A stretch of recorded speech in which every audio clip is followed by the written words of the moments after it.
கூட சேர்ந்து வாக்கிங் போகிற வாய்ப்பு இருக்கு? இல்லை இல்லை அதெல்லாம் இல்லை, அது இல்லவே இல்லை. அவங்கள வந்து ஒரு அரசியல் தலைவராக தான் பார்த்துருக்குறோமே தவிர ஃப்ரெண்டாக பார்க்கல. அவங்க வந்து எங்களுக்கு லீடர். அப்போ லீடர்கிட்ட எவ்வளோ ஒரு மரியாதை இருக்கணும், ஒரு அன்பு இருக்கணும். மருமகள்கள்லாம் உங்ககிட்ட கம்ப்ளைண்ட் பண்ணதில்லை? என்ன சமைச்சு கொடுத்தாலும் இவர் எங்கள் அம்மா சமையல் மாதிரியே இல்லைன்னு சொல்லி விளையாட்டாக சொல்லுவாங்க. அது சீரியஸாக சொல்ல மாட்டாங்க, விளையாட்டாக சொல்லுவாங்க. இந்த மாதிரி உங்கள் பையனை கூட்டிகிட்டு போய் 2 நாள் வச்சு சமைச்சு போட்டு அனுப்புங்க. பொது வாழ்க்கை அப்படிங்கும் பொழுது நிறைய பேரோடு நீங்கள் பழகிருப்பீங்க.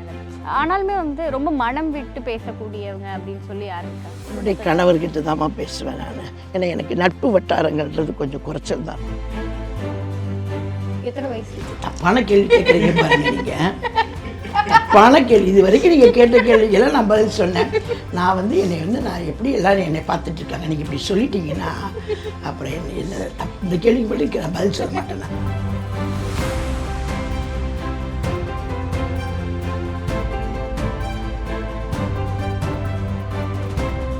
ஐபிசி தமிழ் நேயர்கள் அனைவருக்கும் அன்பு வணக்கம். மணி பார்த்தீங்க அப்படின்னு சொன்னால் 3 தான் ஆகுது. இவ்வளோ ஏர்லியராக நம்ம கிளம்பி எங்கே வந்திருக்கோம் அப்படின்னு சொல்லி பார்த்தீங்கன்னா, தமிழக அரசியல் வரலாற்றில் மிக முக்கியமான ஒரு பெண் ஆளுமை. அம்மாவினுடைய ஆட்சி காலத்தில் அம்மாவிற்கு வலதுகையாக இருந்தவங்க. தன்னுடைய பல நலத்திட்டங்களின் மூலம் மக்களினுடைய மனங்களில் தனக்கென ஒரு இடம் பிடித்தவர். இந்த மாதிரி பல சிறப்புகளை கொண்ட அதிமுகவினுடைய மகளிர் அணி செயலாளர், முன்னாள் அமைச்சர் வளர்மதி மேம் கூட தான் இன்றைய ஒரு நாள் முழுக்க நம்ம பயணிக்க போகிறோம். அவங்களுடைய வாழ்க்கை எப்படி இருக்கிறது, அவங்களுடைய ஒரு நாள் என்னென்ன மாதிரியான சிறப்புகள் கொண்டது, அதை தான் இந்த வீடியோவில் பார்க்க போகிறோம். வாங்க மேம். வணக்கம் மேம். வணக்கம் மேம். இன்றைய ஒரு நாள் முழுக்க உங்களோட பயணித்து உங்களோட வாழ்க்கையில் என்ன மாதிரியான விஷயங்கள் நடக்குது அப்படிங்கிறத நாங்கள் தெரிஞ்சுக்கலாம் அப்படின்னு சொல்லி வந்திருக்கோம் மேம். என்னுடைய முதல் நாள் பயணமே முதல்ல வாக்கிங் தான். வாக்கிங்? ஆமாம். காலையில் எப்போவுமே ஒரு 4 மணிக்கெல்லாம் கிளம்பி வாக்கிங் போவேன். வாங்க என்னோட வாங்க நீங்கள். வரேன் மேம். மேம், பொதுவாக எங்களோட நாள்லாம் பார்த்தீங்கன்னா ஒரு 7 மணி 8 மணி இப்போ தான் நாங்கள்லாம் எந்திரிக்கவே செய்வோம். ஆனால் உங்களோட நாள் அப்படிங்கிறது வந்து ஒரு 3:30 அப்படிங்கும்போது தொடங்குது. அப்படிங்கும்போது எங்களுக்கே ரொம்ப ஆச்சரியமாக இருக்குது. எப்படி மேம் இது? அது ஒரு காலையில் எழுந்திரிக்கணும் அப்படின்றது வந்து சாதாரணமாக ஒரு பழக்கமாக வச்சுட்டு இருக்கிறேன் நான் சின்ன வயசுல இருந்து. ஆமாம். அதாவது பசங்க படிச்சுட்டு இருக்கும் பொழுது அவங்கள வந்து என் ஹஸ்பண்ட் வந்து கரெக்டாக 4 மணிக்கெல்லாம் எழுப்பி விட்டுருவார் படிக்கிறதுக்காக.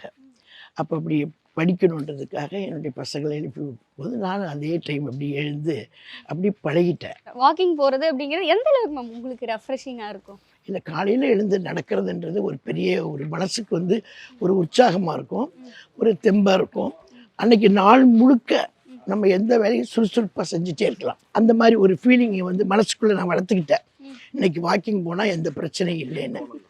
அப்பா வாப்பா வாப்பா வாங்க வாங்க வாங்க வாப்பா. எத்தனை வருஷமா மேம் நீங்கள் வாக்கிங் போயிட்டு இருக்கீங்க? கிட்டத்தட்ட ரொம்ப வருஷமாக போகிறோமா, ஒரு கிட்டத்தட்ட ஒரு 20 இயர்ஸாக போய்கிட்டு இருக்கிறேன். ஆமாம். நான் அமைச்சராக இருக்கிற காலத்தில் கூட காலையில் எழுந்திரிச்சு கரெக்டாக வாக்கிங் போயிடுவேன். இது தவறுனாலும் இது தவறாது.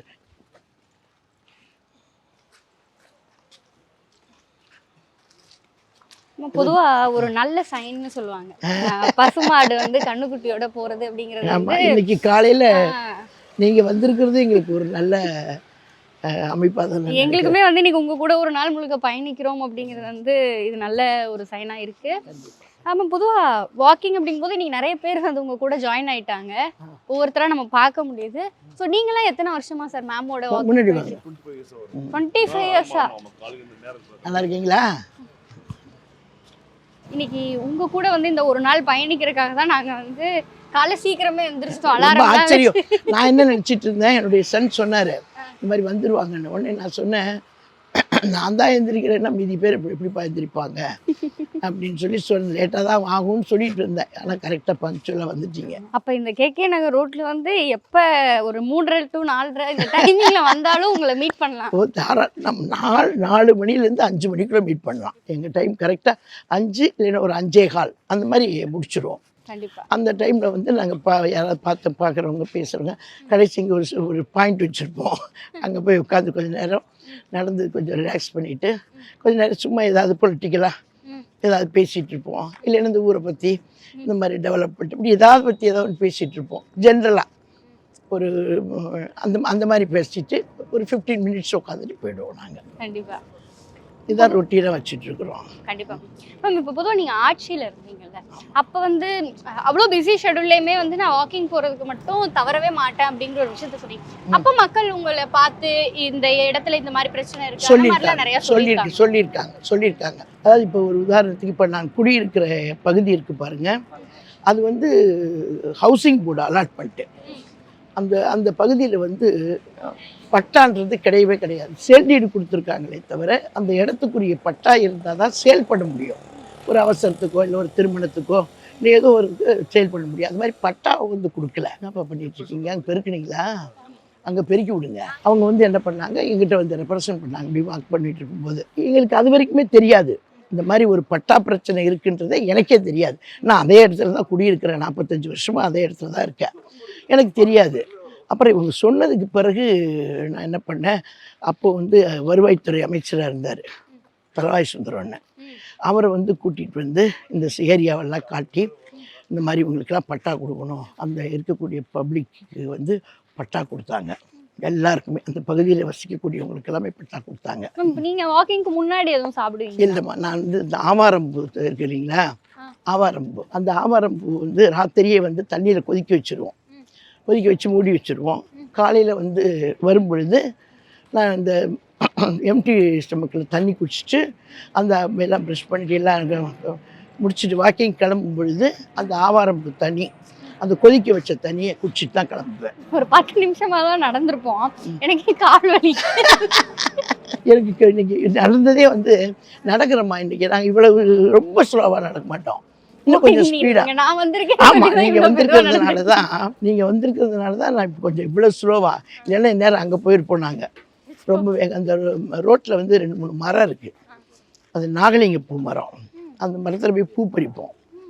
பூ பறிச்சுட்டு அது மட்டும்தான் ஸ்டாப் எங்களுக்கு. அப்புறம் எங்கேயுமே நான் ஸ்டாப் போயிட்டே இருப்போம். நான் சொன்னேன் இல்லையா, நாகலிங்க மரம், சரி அதை பறிப்பா, இந்த பாருங்க இந்த பூ வந்து நாங்கள் வந்து டெய்லி பறிப்போம். கிட்டத்தட்ட ஒரு 20 பூ 25 பூ பறிப்போம். அந்த பூ கிடைக்காது. பொதுவாக இந்த பூவில் வந்து நிறைய சிறப்புகள் சொல்லுவாங்க. ஆமாம், கடவுளுக்குமே ரொம்ப உகந்ததுன்னு சொல்லுவாங்க. என்ன மாதிரியான சிறப்புகள் இருக்கு? இது நாகலிங்க பூ வந்து இது முதல்ல வந்து இது பார்க்குறதுக்கு சிவன் மாதிரியே தான் இருக்கும் இந்த பூவு. இதை வந்து சிவனுக்கு வச்சா விசேஷம். அந்த மாதிரி வந்து அவருக்கு பிடிச்ச பூவு.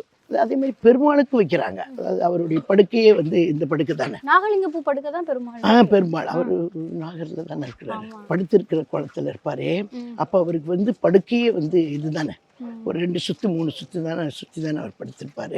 அது ஒரு நாளைக்கு இந்த பூ எங்களுக்கு கிடைக்காத போயிடுச்சுன்னா இந்த கொடுக்குறவன் போயிடுவான், சில நேரத்தில் வித்துட்டு போயிடுவா போல, எடுத்துகிட்டு போயிடுவா போல. அந்த பூ வைக்கலைன்னா எதுக்கு எதோ சாமிக்கு எதோ செய்யாத மாதிரி ஒரு மனசுக்குள்ள ஒரு குற்ற உணர்வு இருக்கிற மாதிரி இருக்கும். கண்டிப்பாக மேம். இப்போ நீங்கள் வந்து அம்மா கூட நிறைய இடங்களுக்கு பயணிச்சிருக்கீங்க. அரசியல் மேடைகளில் பேசுகிறதுக்காக இருந்தாலும் சரி, இல்லை புதிய நலத்திட்டங்கள் கொண்டு போகிறதுக்காக இருந்தாலும் சரி, நிறைய நேரங்களில் பயணிச்சிருக்கீங்க.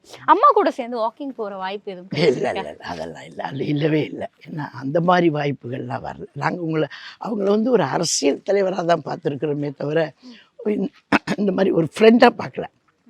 அவங்க வந்து எங்களுக்கு லீடர். பொது வாழ்க்கை அப்படிங்கும் பொழுது நிறைய பேரோட நீங்கள் பழகிருப்பீங்களே, ஆனாலுமே வந்து ரொம்ப மனம் விட்டு பேசக்கூடியவங்க அப்படின்னு சொல்லி யார் இருக்காங்க? இவங்க கிட்ட வந்து நான் ஏதாவது ஒன்றுனா மனம் விட்டு பேசுவேன் என்னுடைய பொது வாழ்க்கையில். என்னுடைய கணவர்கிட்ட தான்மா பேசுவேன் நான். ஏன்னா எனக்கு நட்பு வட்டாரங்கள்ன்றது கொஞ்சம் குறைச்சல் தான் இருக்கும். நட்பு வட்டாரங்கள் ரொம்ப குறை.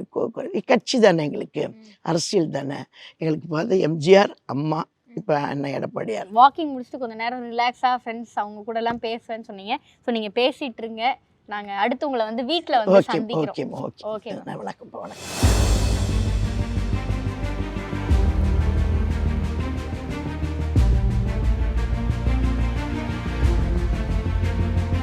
நீங்கள் வரும்போது டீ கேட்டீங்க இல்லையா, இங்கே கடையெல்லாம் எங்கேயுமே இல்லையே, நம்ம வர்ற வழியில் இதுதான் அங்கேயே வாங்கி கொடுத்துருப்போம் உங்களுக்கு. அப்படி போகிறது ரொம்ப தூரம் போகணும், நீங்கள் இந்த நடக்கிறதுக்கே இவ்வளோ சிரமப்பட்டீங்க, அப்புறம் திரும்ப அவ்வளோ தூரம் கூட்டிகிட்டு போனால் சரியாக வராதுன்றதுனால எங்கள் வீட்டுக்கே கூட்டிகிட்டு வந்துட்டேன். டீ போட்டுட்ருக்கேன், சாப்பிடுங்க, சாப்பிட்டு அடுத்த வேலை பாருங்கள் நீங்கள். சரியா? பொதுவாக சமைக்கிறதுனா ரொம்ப பிடிக்கும், ரொம்ப இஷ்டம் எனக்கு. சமைக்கிறதுனா ரொம்பவே இஷ்டம். அது பேர பிள்ளைங்களுக்கு என்னென்ன பிடிக்கும்னு பார்த்து சமைச்சு கொடுத்தேன். அதுங்களுக்கு ரொம்ப இஷ்டம் அவங்களுக்கு. நான் சமைச்சு கொடுக்குறதுல ரொம்ப இஷ்டம், விரும்பி சாப்பிடுவாங்க. சாருக்கு என்ன ஃபுட் ரொம்ப பிடிக்குமா? சாருக்கு வந்து நிறைய காய்கறி சாப்பிடுவாங்க, நிறைய காய் இருக்கணும்.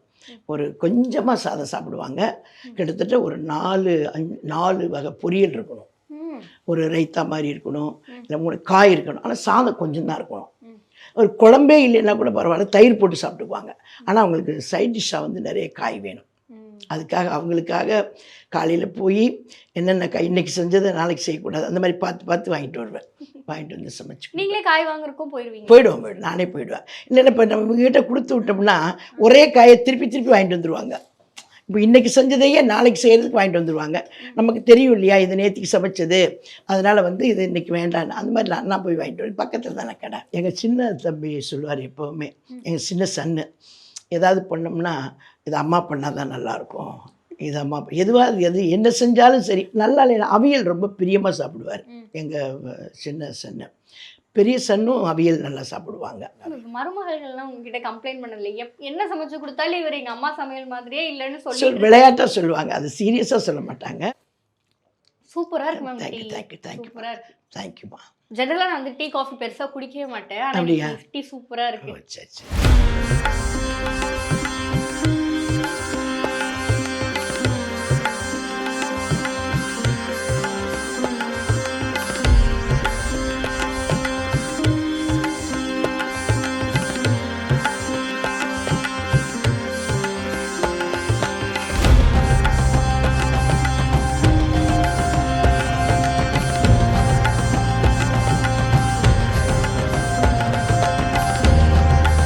காலைல 4 மணிக்கு வந்து வாக்கிங் கூப்பிட்டு போனீங்க, அப்புறம் வந்து நியூஸ் பேப்பர் படித்து பூஜைலாம் முடிச்சு சாமி கும்பிட்டீங்க. இப்போ அடுத்து என்ன எங்கே கூப்பிட்டு போகிறீங்க? கடைக்கு போகிறோம் காய் வாங்குறதுக்கு. அடுத்த சமையல் மதியம் லஞ்ச் வேணும்ல, லஞ்ச் டின்னர் ரெண்டுக்கும் ரெடி பண்ணணும்னா நம்ம அதுக்குரிய திங்ஸ் வாங்கணும் இல்லையா, வெஜிடபிள்ஸ் வாங்கணும் இல்லையா, அதுக்காக இப்போ கடைக்கு போகிறோம். நாங்கள் கடை எப்போவுமே நான் வந்து மார்னிங் ஒரு 7:30க்கெலாம் போயிடுவோம். இன்றைக்கி கொஞ்சம் லேட் ஆகிடுச்சு. இப்போ நாங்கள் போய் வாங்கிட்டு அப்புறம் திரும்ப வந்து இது சமையல். அம்மா எத்தனை வருஷமா இங்கே வந்து காய் வாங்கிட்டு இருக்காங்க? இங்கே தான் காய் வாங்குறாங்க. எப்படி வந்து திட்டுவாங்களா அவங்கள, ஏன் ஃப்ரெஷ்ஷாக இல்லை அந்த மாதிரிலாம் எதுவும் கேட்டு? ரொம்ப ரொம்ப ரொம்ப ரொம்ப ரொம்ப ரொம்ப ரொம்ப நீ சொல்லுமா, என் சமையலை பற்றி நீ சொல்லுமா. இங்கே அம்மா சமையல்லாம் நீங்கள் சாப்பிட்ருக்கீங்களா? சாப்பிட்ருக்கேன். அந்த கெமிக்கல் எதுவுமே இல்லாத ஐட்டமாக பார்த்து செய்வாங்க. அந்த பிரண்டை துவையல், அந்த கீரை ஐட்டத்தில் என்னென்ன பண்ணணுமோ அதெல்லாம் நல்லா பண்ணுவாங்க. இந்த கோபி பாக்ஸில் கொண்டு வந்து கொடுப்பாங்க. டேஸ்ட் நிறைய பார்த்துருக்கேன், சாப்பிட்ருக்கேன். தீபாவளி ஆனால் அவங்க வீட்டில் இருந்து தான் ஸ்பெஷல் எல்லாமே. கோபி கத்திரிக்காய் 1/4 கிலோ, அதை கொடுங்க. கத்திரிக்காய் 1/4 கிலோ, பாவக்காய் 1/4 கிலோ, பூண்டு கொடுக்க சொல்லல ஒன்றையா, கொடுக்கவே இல்லையா? சரி கொடு, பூண்டு பச்சை மிளகாய் கொடு, கருவேப்பிலை கொத்தமல்லி எல்லாம் கொடு. ஃப்ரெஷ்ஷாக இப்போ மார்னிங் வர்ற காயெல்லாம் ஃப்ரெஷ்ஷாக இருக்கும். நேரம் ஆக ஆக அந்த ஃப்ரெஷ்னஸ் போயிடும். கொஞ்சம் வெயிலுக்கு எல்லாம் படுது இல்லையா. அப்போ நான் பெரும்பாலும் வாங்குறது, நீங்கள் அவங்ககிட்ட கேட்டிங்களே, அவங்களுக்கு சொல்ல தெரியல, ப்ராக்கோலி வாங்குவேன், சுண்டக்காய் வாங்குவேன். இதெல்லாம் நாட்டுக்காய்ங்க, உடம்புக்கு நல்லதுக்குரிய காய்ங்க. இதெல்லாம் சுண்டக்காய் வாங்குவேன், மஷ்ரூம் வாங்குவேன், கொத்தவரங்காய் ரொம்ப நல்லது உடம்புக்கு, அதுக்காக கொத்தவரங்காய் வாங்குவேன், இந்த சக்கரவள்ளி கிழங்கு வாங்குவேன். இதை வச்சு சாப்பிட்டா ரொம்ப நல்லது. பலாக்காயில் குருமா பண்ணி பூரி சாப்பிடுவோம். நாளைக்கு வரீங்களா? இந்த பலாக்காய் வாங்க, செஞ்சு தரேன். இங்கிலீஷ் காய் வாங்கவே மாட்டேன், பெரும்பாலும் வாங்க மாட்டேன். எங்கள் சாருக்காக வாங்கினா தான் இந்த பீட்ரூட்டு, அவர் பச்சையாக சாப்பிடுவார், பீட்ரூட்டில் ஜூஸ் சாப்பிடுவார். அப்புறம் இந்த பையன்கிட்ட வம்பு வளர்த்துட்டு வந்து என்ன பண்ணுவீங்க? பச்சை மிளகா போட்டியாப்பா, சும்மா அவங்ககிட்ட வம்பு கட்டிட்டு இருப்பேன். சும்மா என்னடா எல்லாரும் ஏமாத்துற, அதான் வேண்டான்ற நான் எல்லாம் பாவம் அவன் பொழப்புல கை வச்ச மாதிரி ஆயிடும். இவனை நல்லா மட்டும் காட்டுங்க, பாவம் ரொம்ப கடுமையான உழைப்பாளி. அவனை நான் வாக்கிங் கிளம்பும்போது வண்டி எடுத்துட்டு போவான் கோயம்பேட்டுக்கு, கடுமையான உழைப்பாளி. நல்லா 7:30 மணிக்கு வருவான். இப்போ நீங்கள் பொதுவாக வாக்கிங் போகும்போதுமே நம்ம பார்த்தோம், கூட வாக்கிங் வர்றவங்களுமே இங்கே தான் வந்து வாங்க, எல்லாரும் இங்கே தான் வந்து வாங்குவாங்க. எல்லாரும் 6 மணிக்கு 7:30க்கு தம்பி வருவாப்புல, சில நாளில் 7ல் வந்துடுவாப்புல. அந்த டைம் பார்த்தீங்கன்னா நிறைய கூட்டம். அது 7 to 7:30 ஃப்ரெஷ்ஷாக இருக்கும். அப்போ கொண்டு வந்தது எதுவுமே பழசே இருக்காது. எல்லாரும் இது இந்த இலக்கி பழம் சாப்பிட்றீங்களா, வாழைப்பழம், இலக்கி பழம் விட்றா. ஆமாம், நீங்கள் கடைக்கு போகணும் தனியாகவே தான் போவீங்களா? நீங்களே தூக்கிட்டு வரது எல்லாமே? நான் பாட்டுக்கு போவேன். யாரையும் எதிர்பார்க்க, யாரையும் வழியில் யாராவது பேசிட்டு இருக்காங்கன்னா 2 நிமிஷம் நின்று பேசிட்டு போவேன். காலை நேரத்தில் வாக்கிங் போயிட்டு ரிட்டர்ன் ஆகிறவங்க, அப்படிலாம் யாராவது வெளியில் நிற்கிறவங்க போகிறவங்க, என்ன நல்லா இருக்கீங்களா அப்படின்னு நிற்கிறது. அவ்வளோதான். ஒரு ஃபேமிலிக்கு நம்ம ஒன்று பண்ணுறதுன்றது அது கொஞ்சம் சந்தோஷமாக தான். என்ன மாதிரியான பிரேக்ஃபாஸ்ட்லாம் விரும்பி சாப்பிடுவீங்க? நான் வந்து எனக்கு ரொம்ப முதல்லலாம் இட்லி தோசை தான். ஒரு குறிப்பிட்ட வருஷங்களுக்கு முன்னாடியெல்லாம். இப்போ சமீப காலமாக மில்லட்டில் அந்த கவுனி அரிசி அந்த மாதிரி காலையில் கஞ்சி போட்டு சாப்பிடுவேன். இது சாதாரணமாக தோசை சாப்பிடணுன்னா ஒரு நாளைக்கு கோதுமை தோசை, கம்பு தோசை, கேழ்வரகு தோசை மாற்றி மாற்றி. பொதுவாக நீங்கள் வெளியில் அதிகமாக பயணம் பண்ணுறீங்க அப்படிங்கும் பொழுது வந்து பிடிச்ச உணவு அப்படிங்கிறத தாண்டி கிடைச்ச உணவு தான் சாப்பிட்ற மாதிரி இருக்கும். இன்னொன்று உங்களுக்கு வேலைப்பளு அப்படிங்கிறது ரொம்ப அதிகமாக இருக்கும். கண்டிப்பாக. அப்போல்லாம் சாப்பிட்றது எப்படி மேனேஜ் பண்ணுறோம்? வழியில் தான் ஹோட்டல் தான். இந்த வீட்டில் எப்போவுமே நான் வெளியில் எங்கேயாவது ஊருக்கு போகிறதா இருந்தால் வழியில் இருக்க கோயிலெலாம் பார்த்துட்டே தான் போவேன். நேராக அந்த ஸ்பாட்டுக்கு வண்டி எடுத்து கிளம்பி போக மாட்டேன். இப்போ ஃபார் எக்ஸாம்பிள் என் அம்மா வீடு வந்து மதுரை. அப்போ அந்த மதுரையாக இருக்கும்பொழுது நான் என்ன பண்ணுவேன், போகிற வழியிலே சமயபுரத்துக்கு போவேன், ஸ்ரீரங்கத்துக்கு போவேன். வந்து அப்படி வழியில் என்னென்ன கோயில் இருக்குதோ ஃபேமஸான கோயில்களுக்கெல்லாம் போவேன், சாமி கும்பிட்டு அப்படியே ஊருக்கு போயிடுவோம் மதுரைக்கு. அதே மாதிரி என்னுடைய கணவர் ஊர் சிதம்பரம். சிதம்பரத்துக்கு போனால் நடராஜர் கோயிலுக்கு போவேன். அதே மாதிரி வைத்தீஸ்வரர் கோயிலுக்கு போவேன். அப்படி வழியில் என்னென்ன கோயில் இருக்கோ அந்த கோயிலுக்கெல்லாம் போவேன். அங்கங்கே என்ன டிஃபன் கிடைக்குது அது பெரிய பொருட்டாக நினச்சிக்கிறது இல்லை, அதுக்கு மெனக்கட்டுறது இல்லை. இந்த காய்கறி வாங்குறது எல்லாமே வந்து நீங்கள் டெய்லியும் ரெகுலர் பேசிஸில் தான் வாங்கிட்டு இருக்கீங்க? ரெகுலர் 2 நாளைக்கு ஒரு தடவை கூட வாங்கிக்குவேன் சில நேரத்தில். இங்கே வந்து வீட்டில் இருக்கிற நாட்களில் வந்து இங்கே தான் வாங்கிடுவேன். இப்போ வெளியில் போகிற நேரத்தில் வர்றதுன்னா பழமுதிர்ச்சோலை இருக்குது இல்லையா, வீட்டில் என் ஹஸ்பண்டுக்கு வந்து பழங்கள்லாம் வாங்கணும். காலைல ஏர்லியராக வாக்கிங் போகிறது அப்படிங்கிறத தாண்டி வாக்கிங் போகிறது வந்து ஃப்ரெஷ்ஷப் ஆகிறீங்க, பூஜை பண்ணுறீங்க, அடுத்து வேகமாக கிச்சனுக்கு போய் பிரேக்ஃபாஸ்ட் எல்லாம் முடிக்கிறீங்க, 9 மணிக்குள்ளே எல்லா வேலையும் முடிச்சிடுறீங்களே. அது பழகிடுச்சு, 3 வருஷமாக பழகிட்டேன்னா. புதுசாக நான் பழக்கத்தை மாற்ற முடியலை என்னால். பொதுவாக இப்போ ரீசெண்டாக வந்து ப்ரோட்டீன்றாங்க, ஃபைபர் அப்படின்றாங்க, நிறைய விஷயங்கள் சொல்கிறாங்க. ஹெல்த் கான்ஷியஸாக இருக்கணும், இவ்வளோ தான் சாப்பிடணும், அந்த மாதிரிலாம் நிறைய விஷயம் போகுது. நீங்கள் எப்படி மேம்? நான் பண்ணுவேன், நானும் அதே ஃபாலோ பண்ணுவேன். இப்போ நான் வந்து இந்த மில்லட் ஐட்டம்னா அந்த சாமை, குதிரவாளி, வரகு இந்த மாதிரி ஐட்டம்ஸ்லாம் வச்சு பொங்கல் அந்த மாதிரி பண்ணுவேன். இல்லை அது ஒரு தோசை மாதிரி போடுறது, அது மாதிரி நானும் அதே கொஞ்சம் ஃபாலோ பண்ணி வாரத்தில் எப்படி இருந்தாலும் ஒரு 4 நாளைக்கு அந்த மாதிரி பண்ணிக்குவேன். 2 நாள் தான் அந்த மாதிரி ரைஸு சாப்பிட்றது அந்த மாதிரி வச்சுக்குவேன். நானும் அந்த மாதிரி தான். இப்போ பொதுவாக நிறைய அரசியல் தலைவர்கள் நம்ம இங்கே வீட்டுக்குமே வருவாங்க. நம்ம உங்களுக்கு தான் சமைக்கிறது ரொம்ப பிடிக்கும், சமைச்சு கொடுத்து சூப்பராக இருக்குது அப்படின்னு சொல்லி சொன்ன அந்த அனுபவங்கள் அந்த மாதிரி ஏதாவது இருக்குது? அந்த மாதிரி நிறைய பேர் வந்திருக்காங்கம்மா, குறிப்பிட்டு சொல்ல முடியாது, நிறைய பேர் வந்திருக்காங்க. என்ன சொல்லுவாங்க மேம் உங்களோட சமையலுக்கு? நல்லா இருக்குது தான் சொல்லுவாங்க, நல்லா இருக்குதா அப்படின்னு சொல்லுவாங்க தான். நான் வந்து அதை நம்ம அவங்க சாப்பிட்ணுன்னு நினச்சி தானே செய்கிறோம். சாம்பார் நல்லா இருக்கா? சூப்பராக இருக்கு மேம். ஆக்சுவலி நீங்கள் பேசிகிட்டு இருந்ததில் நினைக்கிறேன், டீ குடிச்சப்போ என்ன பருப்பு ஊற வைக்கும் போது நீங்கள் சொன்னீங்க உங்களுக்காக நீங்கள் ஸ்பெஷலாக சாம்பார் சூப்பராக இருக்கு. ஒன்றுமே இல்லை அதில், வெறும் வெங்காயம், தக்காளி, ஜீரகம், அவ்வளோதான். மிளகாத்தூள் அதெல்லாம் எதுவும் கிடையாது. ஏன்னா உங்களுக்கு காரம் பிடிக்குமா பிடிக்காதான்னு எனக்கு தெரியாது. அதனால 2 பச்சை மிளகா மட்டும் போட்டு அப்படியே சாம்பார். இன்னொன்று சின்ன வெங்காயம் தான் அதிகமாக போடும். அப்போ அது நம்ம வீட்டில் சின்ன வெங்காயம் தான் ரொம்ப ஜாஸ்தி. இப்போ மார்னிங் பிரேக்ஃபாஸ்ட் ஒரு 9 மணிக்குள்ளே முடிச்சிருக்கீங்களா? மதியம் லஞ்ச் எத்தனை மணிக்கு? மதியானம் லஞ்சு பண்ணி முடிச்சிடுவோம் 9 மணிக்குள்ளே. மேம் அந்த கையில் என்ன மேம்? நீங்கள் நம்பவே மாட்டீங்க, யாரும் நம்ப மாட்டாங்க. 8 o'clock நான் குளிச்சுட்டு பூஜை முடிச்சுட்டு வந்த உடனேயே கிச்சன்லேருந்து ஒரு மணி நேரம் வெளியிலே வரமாட்டேன். நீங்கள் பசங்க வந்தாங்கன்னா தான், என் சன்னுங்க 2 பேர் வந்தாங்கன்னா தான் அவங்க பார்ப்பாங்க, வாமான்னு என்னை வந்து டிஸ்டர்ப் பண்ணுவாங்க. ஆமாம், டிஸ்டர்ப் பண்ணுவாங்க, என்னை செய்ய விட மாட்டாங்க. நான் செஞ்சுட்டு தான்ப்பா வருவேன் அப்படிம்பேன். அது என்ன சமையல்னாலும் அதை வந்து நான் பண்ணி வச்சா தான் எனக்கு ஒரு திருப்தியே இருக்கும், அப்பா சாப்பிடுவாங்கன்றதுக்காக. மேம் இப்போ நாங்கள் பார்க்கும்போதுமே பார்த்தோம், அவருக்கு டிஃபன் கொடுக்க லேட் ஆகிடுச்சுன்னு அந்த ஒரு பரபரப்பு இருக்குது. நமக்கே வந்து நம்ம வயசுக்கே வந்து அந்த குறிப்பிட்ட டைம் சாப்பிட்லைன்னா நமக்கு ஒரு மாதிரி ஆகிடுது. இப்போமே தம்பி வந்து பின்னாடி என்ன வயிறு பசிக்குதுன்னு சொல்லிட்டு இருக்கிறாரு, வயிறு காட்டி சொல்லிட்டு இருக்கிறாரு அவர். ஏன்னா அதனால் அவருடைய வயசுக்கு வந்து சாப்பிட்லைன்னா ஒரு மாதிரி ஒரு மயக்கம் வந்துடும். இப்போ நைட்டு டின்னர் அப்படிங்கிறது எத்தனை மணிக்கு மேம் முடிப்பீங்க? நான் வந்து 7:30 சாப்பிடுவேன். எத்தனை வயசு இருக்கும்? தப்பான கேள்வி கேட்குறீங்க பாருங்க நீங்கள், தப்பான கேள்வி. இது வரைக்கும் நீங்கள் கேட்ட கேள்விக்கெல்லாம் நான் பதில் சொன்னேன். நான் வந்து நான் எப்படி எல்லாரும் என்னை பார்த்துட்டு இருக்காங்க, நீங்கள் இப்படி சொல்லிட்டீங்கன்னா அப்புறம் என்ன இந்த கேள்விக்கு மட்டும் நான் பதில் சொல்ல மாட்டேன்னா.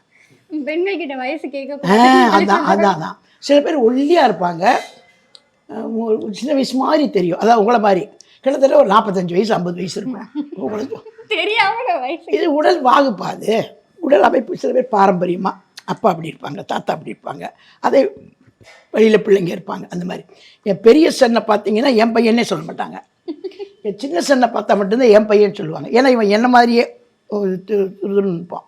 அந்த ஃபோட்டோவில் சாரும் நீங்களா அந்த ஃபோட்டோ வச்சுருந்தோம், சார் தான் கொஞ்சம் வயசான மாதிரி இருப்பார், நான் ரொம்ப யங்காக இருப்பேன் அப்படின்னு சொல்லி சொன்னீங்க.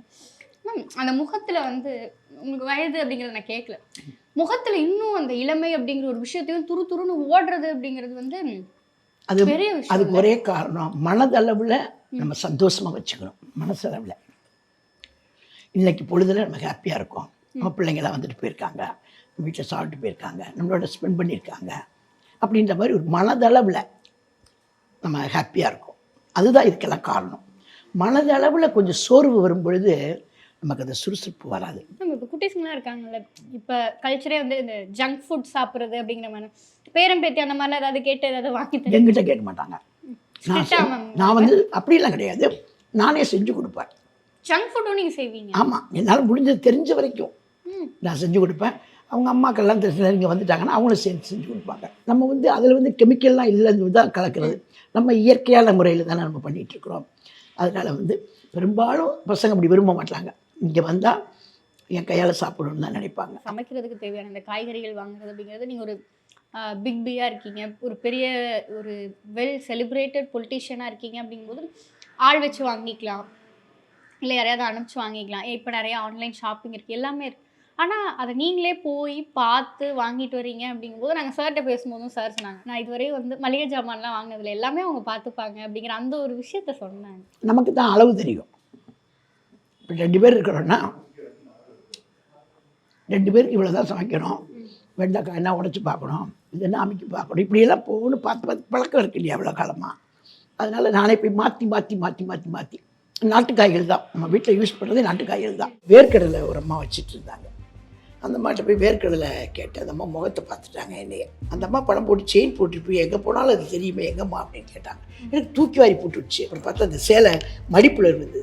அப்புறம் எடுத்து இந்த இருக்குமா அப்படின்னு. ஐயோ நீ போட்டுக்குமா எப்போவுமே, அவங்களெல்லாம் நீ மறக்கக்கூடாது. அந்த அம்மா படிப்பறிவு இல்லாதவங்க, ரோட்டில் கடை வச்சுருக்கிறவங்க, அன்னன்னைக்கு வியாபாரம் செஞ்சு பிழைக்கிறவங்க, அவங்களுக்கு அம்மா மேலே வந்து ஈடுபாடு இருந்து நான் போட்டிருக்கேன்ற வரைக்கும் அவங்க கவனிச்சிருக்காங்கன்னா அம்மாவை எந்த அளவுக்கு இப்படியெல்லாம் பார்க்குறாங்க. எதிர்கட்சி வரிசையில் ஒருத்தர் கூட கிடையாது, அம்மா ஒரே ஆள். ஆளுங்கட்சி வரிசையில் ஃபுல் % அம்மா உட்காந்துருக்காங்க. அடுத்து எதிர்கட்சி தலைவர் பேசுவார்னு சொல்கிறாங்க, சபாநாயகர் சொல்கிறார். எழுந்தாங்க, எதை பற்றி காதில் வாய்க்கல. கோரஸாக கத்துனாங்க, என்னென்னமோ பண்ணாங்க, குறுக்கீடு பண்ணாங்க, கிராஸ் பண்ணாங்க, ஒன்றும் கவலைப்படலாமா. அவங்க பாட்டுக்கு சொல்கிறத சொல்லிவிட்டு கிட்டத்தட்ட 1.25 மணி நேரம் நினைக்கிறேன் நான். அவ்வளவு நேரம் அம்மா ஃபுல் ஸ்பீச்சை முடிச்சுட்டு தான் நன்றி வணக்கம் சொல்லிட்டு உட்காந்துருந்தாங்க. சிங்கம்னா அவ்வளோ பெரிய கோயிலுக்குள்ளே போய் நரிக்கூட்டத்துக்கு முன்னாடி சிங்கம் போய் உட்காந்துட்டு வந்திருக்கு, என்ன பெரிய விஷயம் இல்லையா?